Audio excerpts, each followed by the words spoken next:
시청자 여러분 안녕하십니까. 상쾌한 아침입니다. 법비라는 단어가 등장을 했습니다. 자유한국당 곽상도 의원이 노무현 문재인 대통령에게 제기한 문제입니다.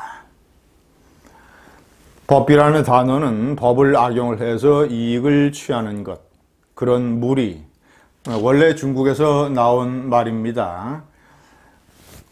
일제가 중국을 침략을 할 때 무력을 사용을 해서 중국인들로부터 이익을 갈취한 것도 있었지만 대부분의 경우 교묘하게 법령을 만들어서 그 법령을 이용을 해서 이익을 착취했다고 합니다.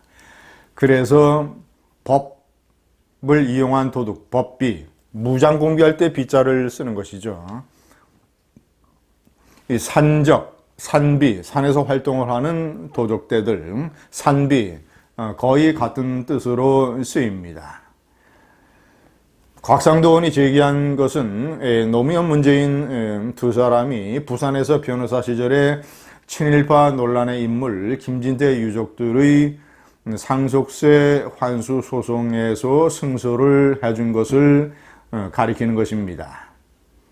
먼저 제가 이 내용을 좀 설명을 해드리겠습니다. 첫 번째는 김진태 노무현 문재인 논란의 핵심은 김진태는 과연 친일파인가 아닌가 이겁니다. 제가 여러 차례 여러분께 설명을 해드렸지만 친일파라는 개념은 저는 이렇게 생각합니다. 인생 전반부에 걸쳐서 어떤 그 보편적으로 상당히 많이 일제의 강제합병에 기여를 하거나 그것을 주도적으로 실행을 하거나 아니면 일제 기간 내내 일본과 결합해서 막대한 무슨 재산상 또는 사회상의 이익을 취한 사람들, 이런 사람들이 친일파입니다. 반면에 인생 전체에 걸쳐서 특정한 부분에서 잠시 친일적인 언행을 하거나 또는 무슨 글을 발표하거나 이런 사람들, 일부 소설가, 시인들, 이런 사람들을 우리가 친일파로 매도해서는 안 된다라는 것이 저의 주장입니다.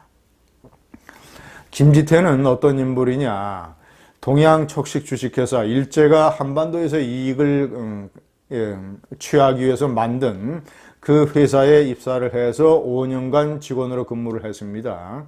그리고 그 회사로부터 울산 지역의 토지 2만 평을 불화받았고 그 재산을 기반으로 해서 기업을 일으켰고 그 기업들이 일본의 태평양 전쟁 때 군수 기업으로도 활용이 돼서 막대한 이익을 얻을 수 있었습니다. 그래서 재벌이 된 것이죠. 그런데 그런 김진태는 노무현 정권과 이명박 정권 이 두 정권에 걸쳐서 정부가 공식적으로 조사해서 발표한 친일 반민족 행위자 1000여 명의 명단에는 들어있지 않습니다. 또 역시 박원순이 만든 역사문제연구소라고 하는 이 좌파 시민단체가 발간한 친일 인명사전 4300여 명의 명단에도 들어있지 않습니다. 그는 법적으로 공식적으로 친일파로 분류가 되지 않는 것이죠. 그러나 제가 조금 전에 말씀드린 그런 내용 때문에 4.19 학생 의거 당시에 학생들이 지목한 대표적인 친일 부정축제자 넘버1으로 꼽혔던 인물입니다.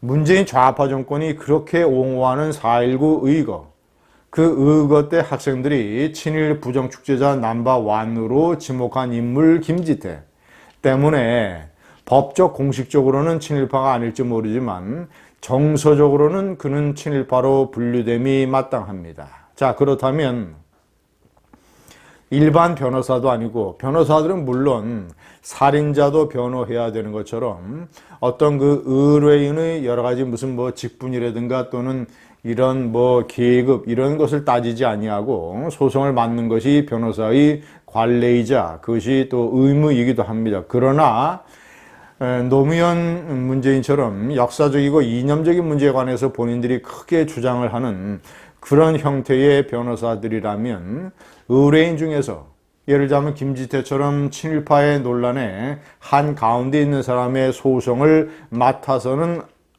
저는 안 된다고 생각합니다. 그런 소송은 이념이나 역사 문제를 주장하지 않는 그런 변호사들이 맡으면 되는 것이고 노무현과 문재인이 그 소송을 맡은 것은 대단히 어울리지 않는 일입니다.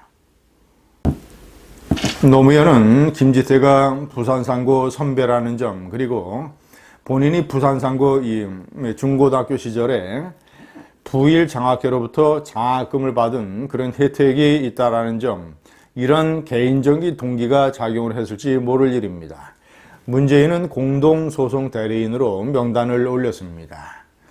그런데 이 소송에서 승소를 했고 유족들은 국가로부터 117억 원을 돌려받게 됐습니다. 그런데 중요한 것은 세 번째입니다. 이 소송에서 유족들이 법원에 제출한 김지태의 유서가 조작된 것임이 밝혀졌습니다. 나중에 유족들 사이에서 재산싸움 소송이 붙었는데 그 민사소송 과정에서 그런 내용이 드러난 것입니다. 자, 그렇다면 유족들이 제출한 유서가 조작된 거라는 것을 변호사 노무현 문재인은 알았나 몰랐나? 만약에 알았다면 법비가 틀림없습니다. 법을 악용을 해서 이익을 취한 것이죠. 네 번째, 문재인은 이 소송 말고 또 다른 소송을 맡게 됩니다. 3년 후에 김지태 유족들이 김지태가 설립한 회사, 주식회사 삼화와 조선견직 두 회사에 대한 정부의 법인세 50억 원, 이 50억 원 부과를 취소해달라는 소송을 내게 되는데 문재인이 그 소송을 맡게 됐고 또 그 소송에서 승리합니다. 그런데 지난 3월 달에 문재인이 청와대 참모들에게 해명한 바에 따르면 성공보수 계약이 있었지만 성공보수는 받지 않았다. 두 번째, 수임료는 받았지만 그 수임료를 노동자들의 최근 임금을 지급하는 데에 썼다라는 것입니다. 그런데 참으로 이상합니다. 변호사가 자신이 정상적으로 일을 해서 받은 수임료를 왜 체불 임금에 노동자들에게 그것을 줍니까? 체불 임금을 지급해야 될 의무는 김지태의 유족들에게 있는 것이죠. 회사를 경영을 하는. 그런데 그러면 김지태의 유족들하고 얼마나 유착관계라면 수임료를 체불 임금을 지급하는 데에 썼겠습니까? 문재인은 다 밝혀야 됩니다. 성공보수 계약이 얼마였는데 정말로 자기가 받았는지 안 받았는지, 수임료는 얼마를 받았는지, 왜 체불 임금을 지급하는 데에 자신의 수임료를 썼는지. 자유한국당 곽상도 의원이 이 노무현 문재인의 이 친일파 김지태 소송 문제를 거듭 제기하는 것은, 그리고 법비 논란을 불러일으키는 것은 이 노무현 문재인이 얘기하는 친일 반일 프레임이 너무나 가증스럽기 때문입니다. 최근에 양정철 민주연구원, 더불어민주당의 띵크탱크 그 원장의 연구소에서 만든 정세 분석 보고서, 이런 반일 프레임이 내년 4월 총선에 도움이 될 것 같다라고 하는 이런 것들도 전부 다 문재인 좌파 정권의 이 반일 선동 프레임과 연관이 되어 있는 것이죠. 가증스럽고 위선적인 것. 본인들은, 노무현 문재인은 변호사 시절에 대표적인 정서적인 친일파 김지태 유족들의 이익을 옹호해 주기 위해서 국가로부터 117억 원이나 다시 받아냈고, 또 이 법인세 부과 취소 소송도 승소로 이끄는 이런 행동을 한 사람이 그저 얄팍한 정책의 이익 때문에 반일 선동 프레임으로 가져가는 것, 이것을 곽상도 의원은 집요하고 아주 날카롭게 추궁을 하고 있는 것입니다. 노무현 문제는 답을 해야 됩니다. 김지태의 유서 조작을 알았는가 몰랐는가? 알았다면 두 사람은 법비입니다. 국민 앞에 밝히십시오. 청와대 참모들에게 청와대 내에서 그런 식으로 일방적으로 해명만 하지 말고, 문재인의 가장 비겁하고 무능한 측면이 자기에게 유리한 그런 것을 슬쩍도 언론에 흘려서 문재인 정권을 옹호하는 좌파 언론들이 다 써주기를 이런 식으로 이용을 해 먹습니다. 그런데 정작 기자회견을 열어서 국민들에게 그것을 설명을 하는 것은 하지 않습니다. 노무현 문재인 법비입니까? 아닙니까? 감사합니다.